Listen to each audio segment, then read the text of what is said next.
You're watching Kentuckiana's news channel, WHAS 11's Great Steamboat Race, Derby 119. Well, with winds out of the southwest at 10 to 12 miles an hour, a few hot air balloons have been able to get up, and there's the early times balloon. And of course, with the winds coming out of the southwest, those balloons are going to head to the northeast. Well, it's one thing we don't have to worry about is showers or thunder showers. All the showery weather is staying well to our west. Showers have developed over northern sections of Illinois, and there are heavier showers over Missouri.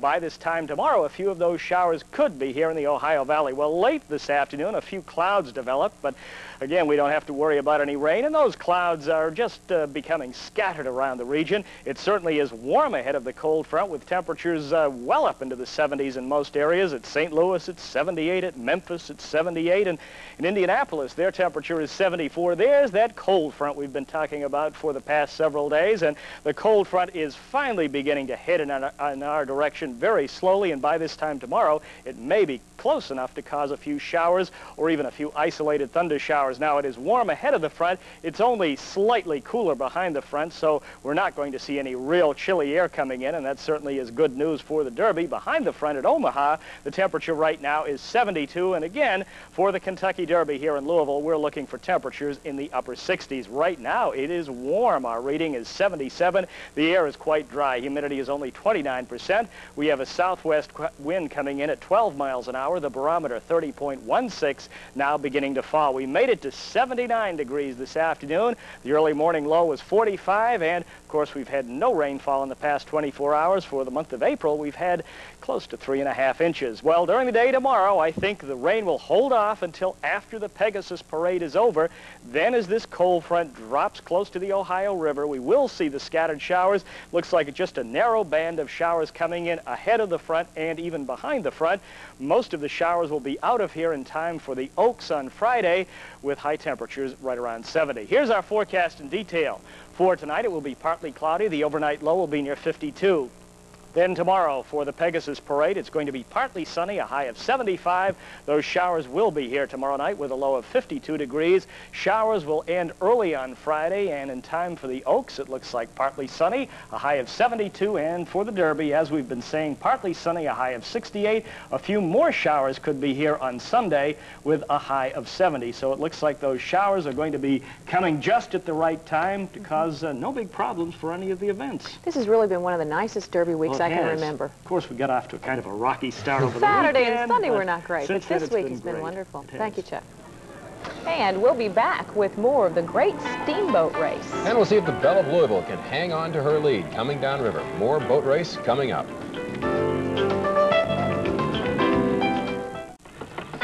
You're watching Kentuckiana's news channel, WHAS 11's Great Steamboat Race, Derby 119. Welcome back. The Belle of Louisville jumped to an early lead and is holding that lead through the halfway point of the race. The question is, at this point, what's happened to the Delta Queen? A little slow in the water today. Let's go to Gene West and Kevin Roy. Guys, what happened to the Queen's legendary speed advantage? Well, you know what? We were saying that this is probably going to be the year that the Belle would try to cheat and win, and sure enough, there was a trick this year. We got an explanation from the captain about 15 minutes ago when we took the turn, and he claims that the turning buoys were about 1,000 feet further apart for the Queen than the Belle of Louisville. That's right. The Queen had to go 1,000 feet further upriver to make her turn, which is why we're so far behind. If you look and see, look at the Belle way up there. I mean, several. I don't even want to guess. Both legs. I mean, they've kind of left us in the dust. Now, we have picked up some speed, and we're going a little faster, but it looks like they just got a big advantage on the turn. You know what, Gene, though? I don't think the people here really mind that much. They're taking on the Mardi Gras atmosphere and an attitude about it. That's why we have the beads on, and it's like the Big Easy. They're letting it happen. That's the fun thing about being on this boat. If they lose, so what? They still have a good party. Back to you, Gary and Melissa. All right, Gene, nice reporting. Somebody tampered with the buoys, huh? buoy, I'll tell you. Oh, boy. Well, there is much more to come in the Great Steamboat Race. Still ahead. Yes. This is Kentuckiana's 24-hour news channel, WHAS 11. Live at 6, from the leader in television news, Gary Rodemeyer and Melissa Swan. This is Kentuckiana's News Channel, WHAS 11.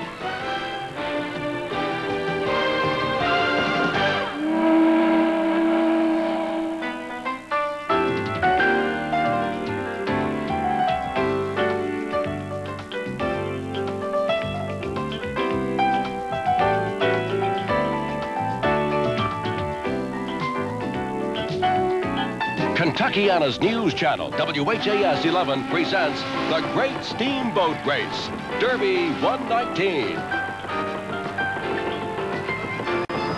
And welcome back to the News Channel's coverage of the Great Steamboat Race.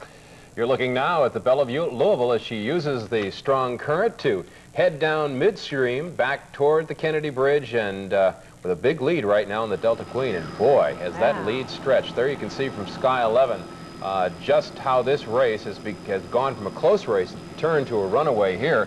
The folks on the Queen saying that the buoy had been switched or moved about 1,000 yards upstream, and there was a little cheating involved. That is quite a lead. One of the biggest leads I can remember in many, many boat races. It usually looks to be a lot closer than that, but not this year, and we'll get back to live reports about that boat race in just a minute.